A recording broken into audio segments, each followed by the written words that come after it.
বেদাতের ব্যাপারে আম্মাজান আয়েশা সিদ্দিকা রাদিয়াল্লাহু তাআলা আনহা তার থেকে বর্ণনা, এটা মূলনীতি নবী আমাদেরকে শিখিয়ে দিয়েছেন।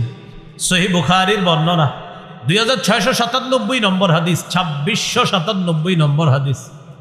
এই হাদিসের বর্ণনা আন আয়েশা সিদ্দিকা রাদিয়াল্লাহু তাআলা আনহা قالت قال رسول الله صلى الله عليه وسلم من أحدث في أمرنا هذا ما ليس فيه فهو رد।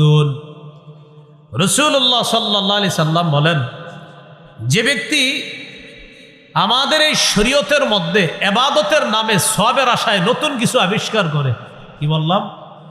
যে ব্যক্তি শরীয়তের মধ্যে ইবাদতের নামে সওয়াবের আশায় নতুন কিছু আবিষ্কার করে, ফাহুয়া রদ্দুন, এটা প্রত্যাখ্যাত, এটা প্রত্যাখ্যান করা হবে, এটা পরিত্যাজ্য, এটা গ্রহণ করা হবে না। তাহলে শরীয়তের মধ্যে ইবাদতের নামে নতুন কিছু কেউ যদি অনুপ্রবেশ ঘটায়, এটা বেদাত। বলেন এটা কি? ইমাম মালিক রহমতুল্লাহি আলাইহির ঐতিহাসিক বক্তব্য, তিনি বলেন, মান ইবতাদা ফিল ইসলামি বিদআতান ইয়ারাহা হাসানা জামা আন্না মুহাম্মাদান খানার রিসালা فإن الله سبحانه وتعالى قال اليوم أكملت لكم دينكم وأتممت عليكم نعمتي ورضيت لكم الإسلام دينا। ইমাম মালিক বলেন, কেউ যদি ইসলামের মধ্যে নতুন কোনো বেদাত সৃষ্টি করে, ইয়ারাহা হাসানা, আর এই বেদাতকে সে যদি উত্তম মনে করে, অনেকে বেদাতি কাজ করে আর কইরা বলে কি, নবীর প্রেমে কোনো দলিল লাগে না। কি বলে? নবীর প্রেমে কোনো কি লাগে না? দলিল লাগে না। কাজ করে বেদাতি, কিছু বলবেন, বলবে নবীর প্রেমে দলিল লাগে না, এরকম বলবে। তো দেখেন কি বলতেছে ইমাম মালিক, বলে মান ইবতাদা ফিল ইসলামি বিদআতান ইয়ারাহা হাসানা, কেউ যদি ইসলামের মধ্যে বেদাত আবিষ্কার করে, বেদাত সৃষ্টি করে, আর এটারে সে যদি উত্তম মনে করে এটা আমার আবেগ, এটা আবেগী কাজ, এটা ভালো কাজ, উত্তম মনে করে, জামা আন্না মুহাম্মাদান খানার রিসালা, ওই ব্যক্তি কেমন যেন এই দাবি করতে চায় যে মুহাম্মদ সাল্লাল্লাহু আলাইহি সাল্লাম তার দায়িত্ব পালনে খেয়ানত করেছে, ত্রুটি করেছে। নবী আমাদের জন্য ইসলাম ধর্ম যেটা রেখে গিয়েছেন, এখানে পূর্ণাঙ্গ না অপূর্ণাঙ্গ? তো যেই ব্যক্তি ইসলামের মধ্যে বেদাত সৃষ্টি করে আর বলে এটাকে উত্তম, তাহলে সে কেমন যেন বলতে চায় মুহাম্মদ সাল্লাল্লাহু আলাইহি সাল্লাম পূর্ণ করে যেতে পারে নাই, তাই সে পূর্ণ করছে। তো ইমাম মালিক বলেন, ইসলামের মধ্যে কেউ বেদাত সৃষ্টি করে আর এটাকে সে যদি উত্তম মনে করে, কেমন যেন সে এই দাবি করতেছে যে মুহাম্মদ সাল্লাল্লাহু আলাইহি সাল্লাম তার রিসালাতের যে দায়িত্ব, এই দায়িত্ব পালনে খেয়ানত করেছে। দিল থেকে বলি নাউজুবিল্লাহ। অথচ আল্লাহ তাআলা ঘোষণা দিয়েছেন, আল ইয়াউমা আকমালতু লাকুম, আজ আমি তোমাদের জন্য দিনকে পরিপূর্ণ করে দিলাম। আল ইয়াউমা, আজ আকমালতু, পরিপূর্ণ করে দিলাম, লাকুম, তোমাদের জন্য, দীনাকুম, তোমাদের ধর্ম ইসলামকে পরিপূর্ণ করে দিলাম। এখন আপনারা বলেন, নবীজি কি পূর্ণাঙ্গ দিন রেখে গিয়েছেন? এটার মধ্যে কেউ যদি নতুন কিছু আবিষ্কার করে আর যদি এটাকে উত্তম মনে করে, এটাকে আমরা গ্রহণ করব না প্রত্যাখ্যান করব? আল্লাহ আমাদেরকে বুঝার তৌফিক দান করে। এবার আমরা জানবো বেদাতের ভয়াবহতা। বলেন কি জানবো? সবাই বলেন কি জানবো? বেদাতের ভয়াবহতা। বেদাতের ভয়াবহতা, এক নম্বর ভয়াবহতা, মাদানী সাহেব আসতেছে, মাশাআল্লাহ, তাকবীর দেন। আরে তাকবীর, আরে তাকবীর, নারে তাকবীর।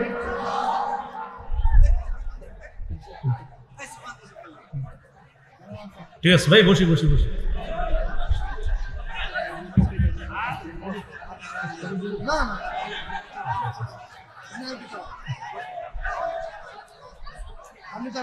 দেখো, সবাই দেখো, উচ্চ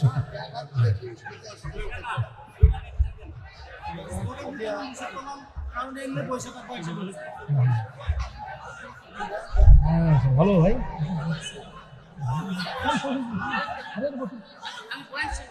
এখানে এখানে বেশি বেশি সবাই দেখবে।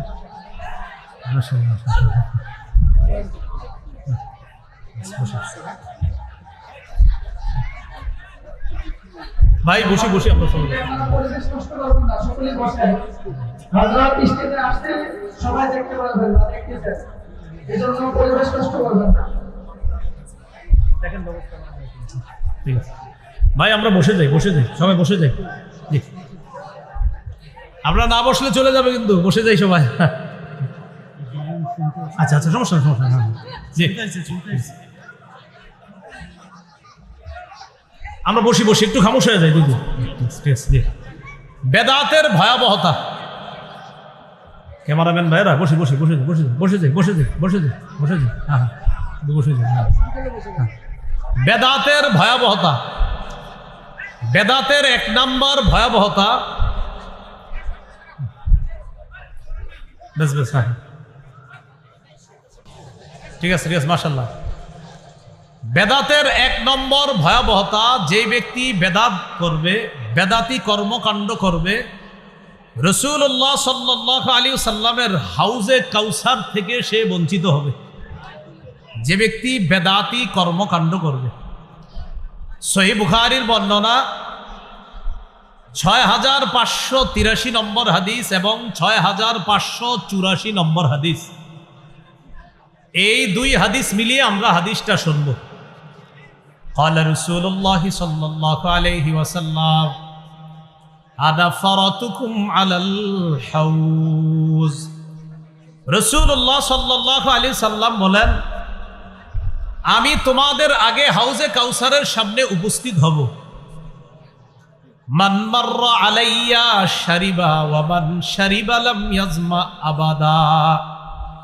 যে ব্যক্তি আমার সামনে দিয়ে অতিক্রম করবে সে কাউসারের পানি পান করবে, আর যে ব্যক্তি কাউসারের পানি পান করবে সে জান্নাতে যাওয়ার আগে আর পিপাসার্ত হবে না। রাসূলুল্লাহ সাল্লাল্লাহু আলাইহি সাল্লাম বলেন, লা ইয়ারিদান্না আলাইয়া আকওয়াম আ'রিফুহুম ওয়া ইয়া'রিফুনানি সুম্মা ইউহালু বাইনি ওয়া বাইনাহুম। এরপর আমার সামনে একদল মানুষ আসবে হাউজে কাউসারের পানি পান করার জন্য।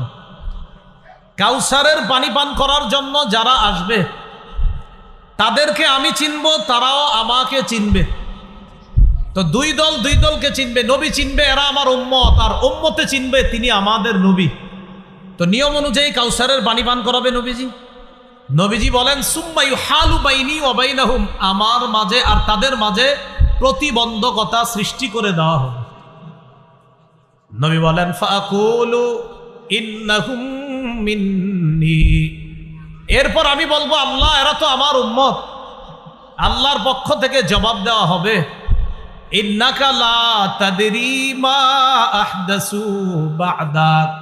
হাবিব, আপনি জানেন না, আপনি দুনিয়া থেকে বিদায় নেওয়ার পর, চলে আসার পর তারা ইসলামের মধ্যে নতুন নতুন কত বেদাত সৃষ্টি করেছে, আবিষ্কার করেছে, এটা আপনি জানেন না।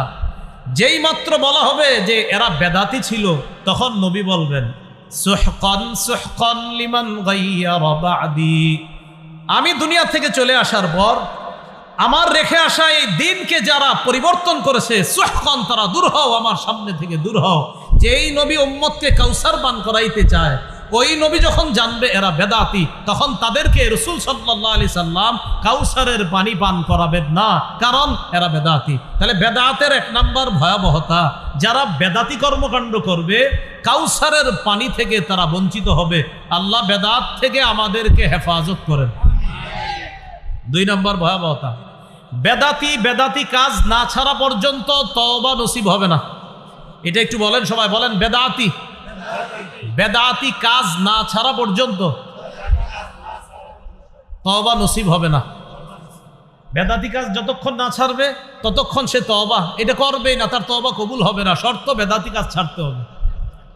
দলিল সহিহুত তারগীব নামে হাদিসের একটা কিতাব আছে, এই কিতাবের 54 নম্বর হাদিস।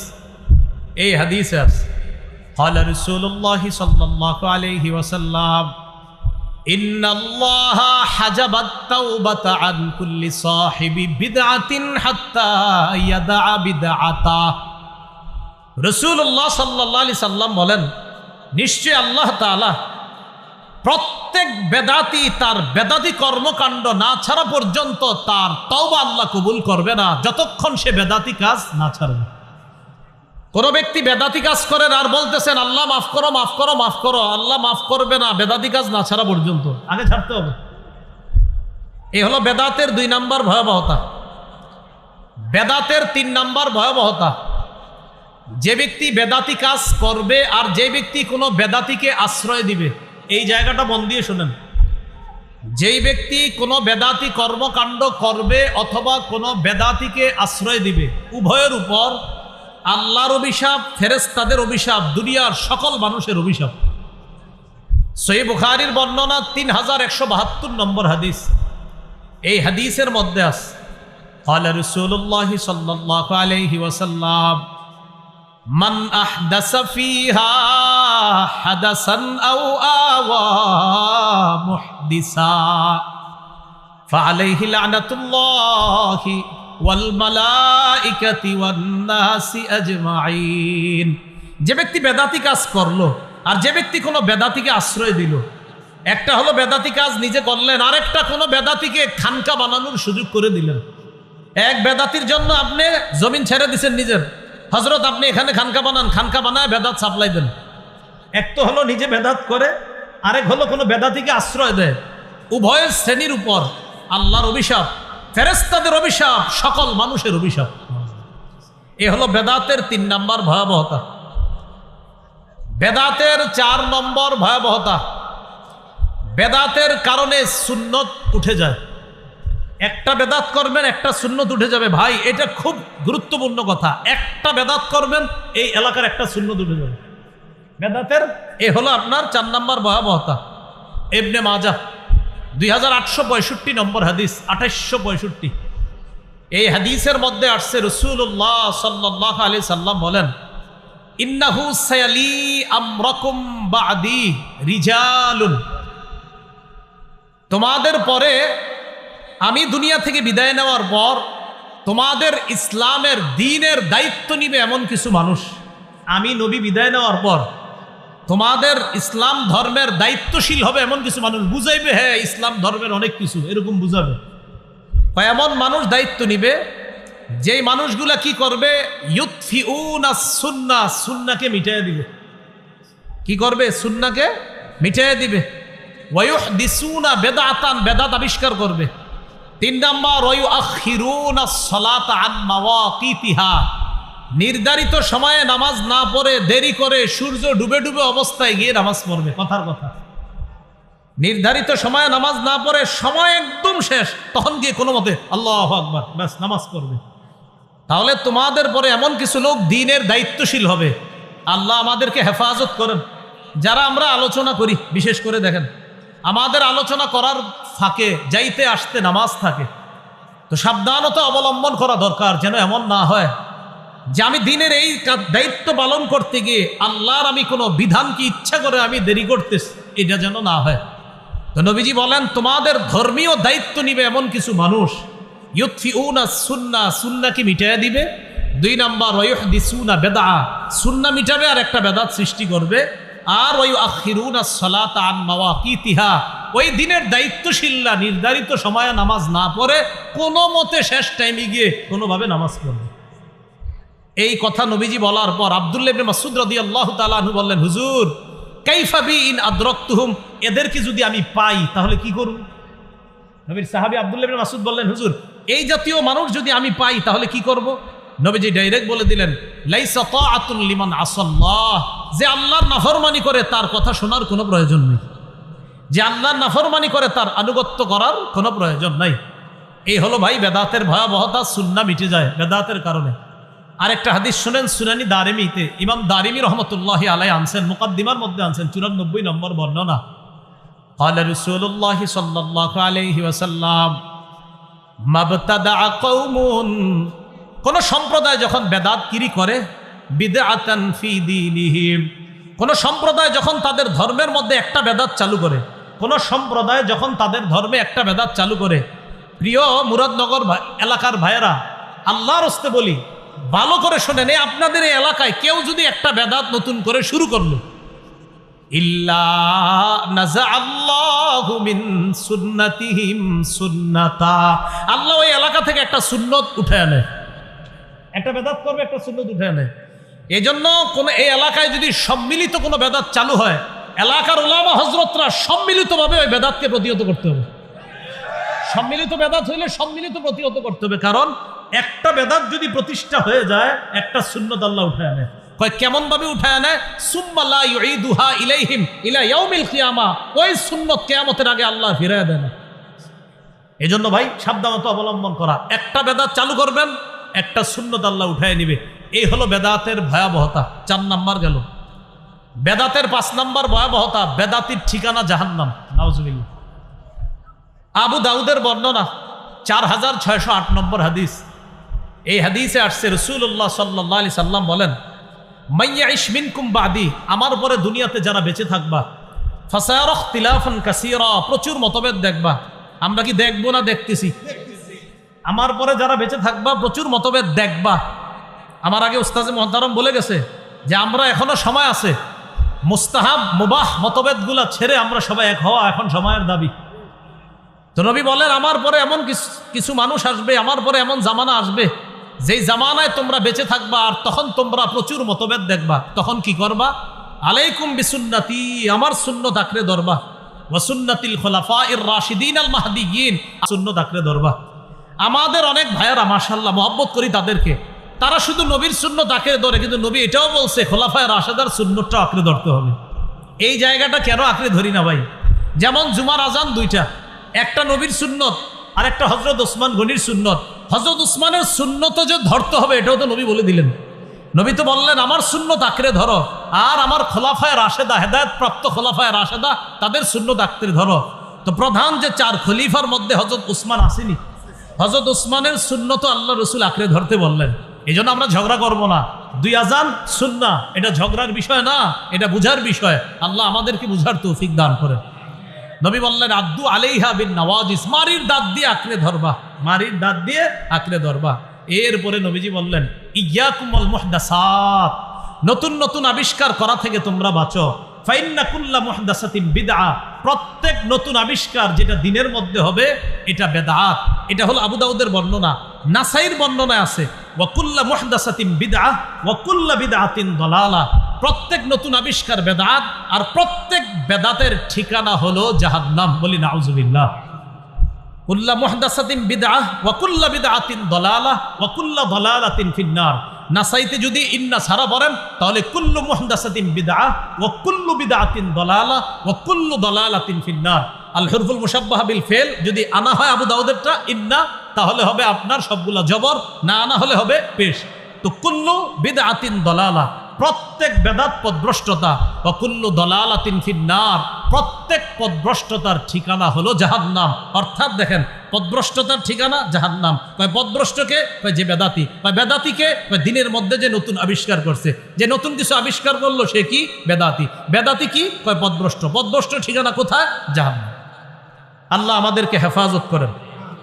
এইগুলো কুল হাল নুনাব্বিউকুম বিল আখসারিনা আমালার উপর আলোচনা, ওই সূরা কাহফের 103 নম্বর 104 নম্বর যে আয়াতগুলো বললাম। এবার আসি, কবর কেন্দ্রিক কিছু বেদাত করে আমাদের অনেক মুসলমানরা। কি কেন্দ্রিক? এই কবর কেন্দ্রিক বেদাত শিরিক পর্যন্ত পৌঁছায়া যায়। আমাদের রফিকুল ইসলাম মাদানী অনেক দূরে যাবে, কিন্তু নেত্রকোনা যাবে। আবার মন থেকে কইতেছেন তো? আচ্ছা, না আসলে এটা অনেক সময় কি হয়, এটা তো আমাদেরও বুঝতে হবে, অনেক দূর থেকে আসে। কবর কেন্দ্রিক কিছু বেদাত করে, এই বেদাত শিরিক পর্যন্ত পৌঁছায় দেয়। এটা একটু মন দিয়ে শুনবো আমরা। কবর কেন্দ্রিক বেদাত, রাসূলুল্লাহ সাল্লাল্লাহু আলাইহি সাল্লামের একটা হাদিস আগে ভূমিকা স্বরূপ শুনি, এরপর আলোচনায় যাই। আবু দাউদের 4607 নম্বর হাদিস।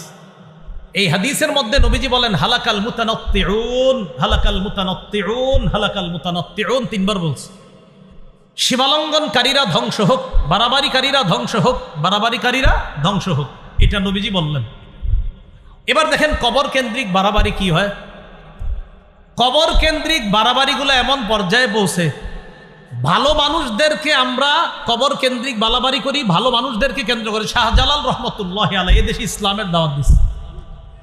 তো ওনার কবরকে কেন্দ্র করে বাড়াবাড়ি করে অনেকে, সেটা শিরিক পর্যন্ত যদি পৌঁছে যায়, ওই শিরিক হারাম। এই বেদাতকে আমরা কোনো মুসলমান প্রশ্রয় দিতে পারে না। শাহজালাল রহমতুল্লাহ আলাই তিনিও যদি আল্লাহ যদি তারে আইনা এই কর্মকাণ্ড দেখাইতেন, তো তার ওই আবেগী ভক্তদেরকে সর্বপ্রথম লাঠি পিটা করে সেখান থেকে বের করতেন। কারণ তিনি ইসলামের দাওয়াত নিয়ে আসছে এই দেশে। তার কবর এটা আমরা অবশ্যই বলি, কবর জিয়ারত করতে হবে, মাজার জিয়ারত করবো, কোনো সমস্যা নেই, কিন্তু কবরকে কেন্দ্র করে কোনো বেদাত এটা আমরা করব না। যারা করবে তাদেরকে আমরা প্রশ্রয় দিব না, দিতে পারি না। এই জন্য জানেন আমাদেরকে অনেকে ভুল বুঝে, কি কয় জানেন, এরা আল্লাহ অলির বিরোধী, এরা মাজার বিরোধী। বিষয়টা এমন না, আমরা এখন আল্লাহর অলির বিরোধী না, আমরা কবর জিয়ারতের বিরোধী না, আমরা মাজার জিয়ারতের বিরোধী না, আমরা বিরোধী বেদাতের। আল্লাহ বুঝার তৌফিক দান করে। সহিহ বুখারীর বর্ণনা 427 নম্বর হাদিস। নবীজির 3 বিবি, দেখেন মজার ব্যাপার, এই হাদিসে 3 বিবির কথা।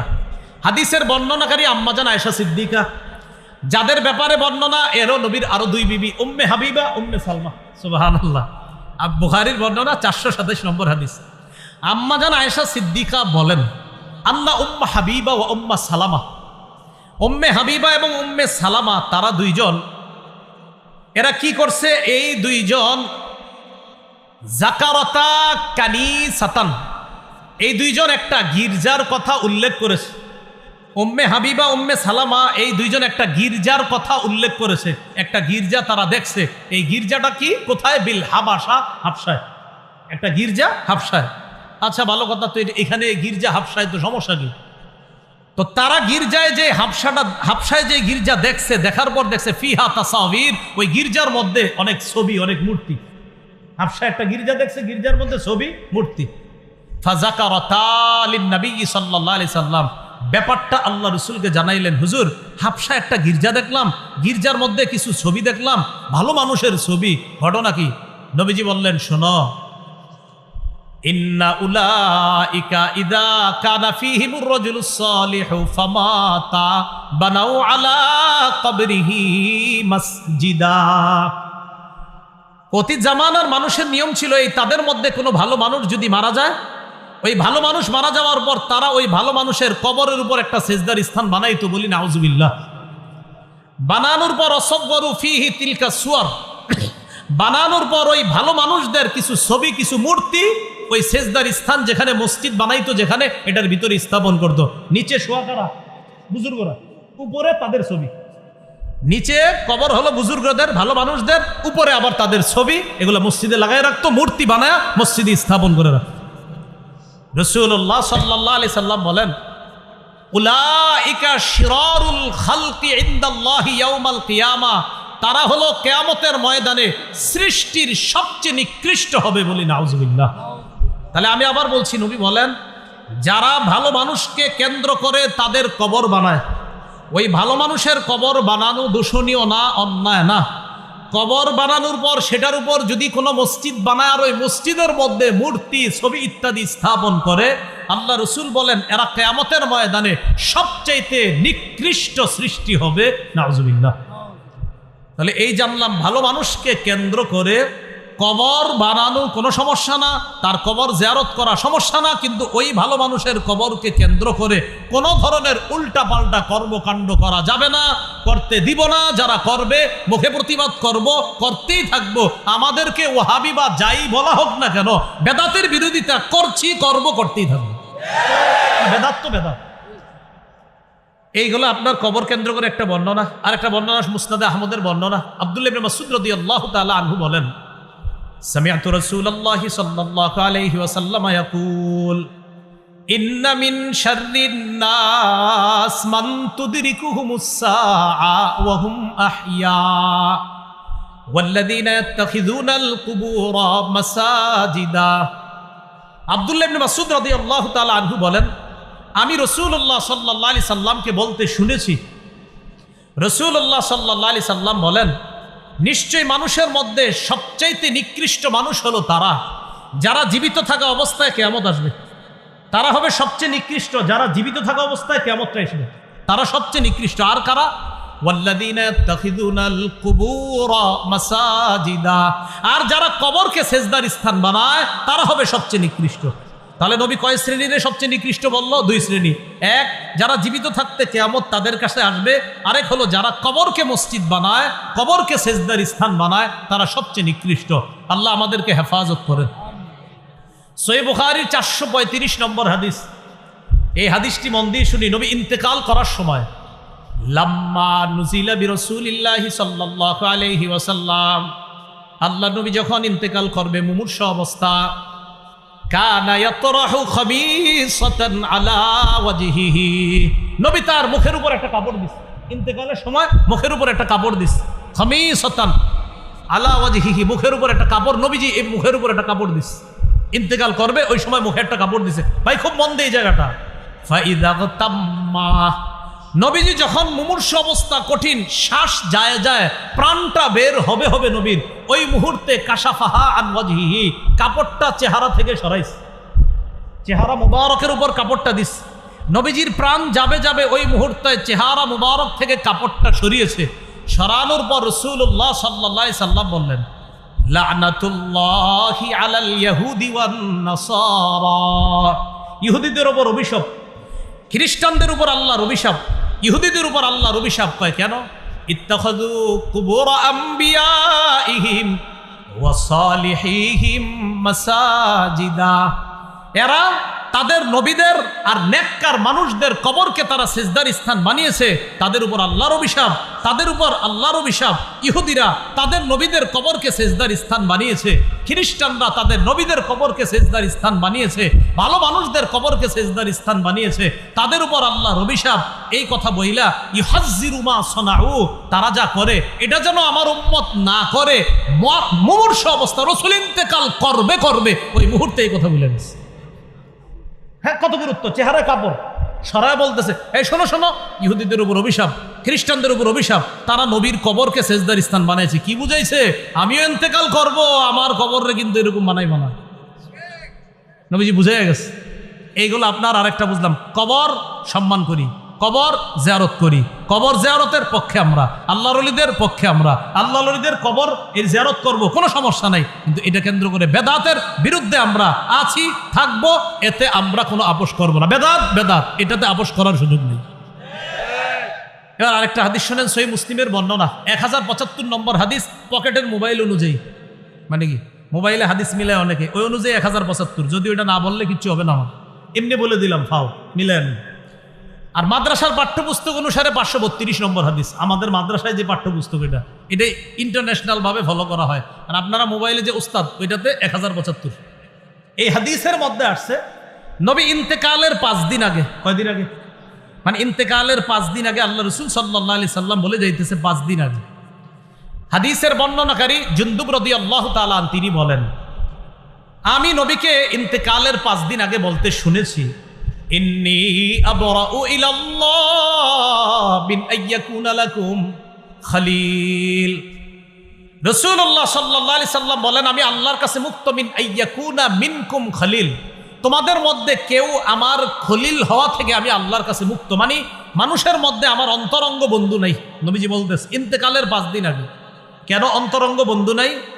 ফাইন্নাল্লাহা ক্বাদ ইত্তাখাযানি খলিলা কামা ইত্তাখাযা ইব্রাহিমা খলিলা, কেননা আল্লাহ তাআলা ইব্রাহিম নবীকে যেমন খলিল হিসাবে গ্রহণ করেছে, আমাকেও তার খলিল হিসাবে গ্রহণ করেছে। তাহলে খলিল কয় নবী হইল? আমরা খালি বলি ইব্রাহিম খলিলুল্লাহ, না, মুহাম্মদ সাল্লাল্লাহু আলাইহি সাল্লামও খলিলুল্লাহ, আবার হাবিবুল্লাহ।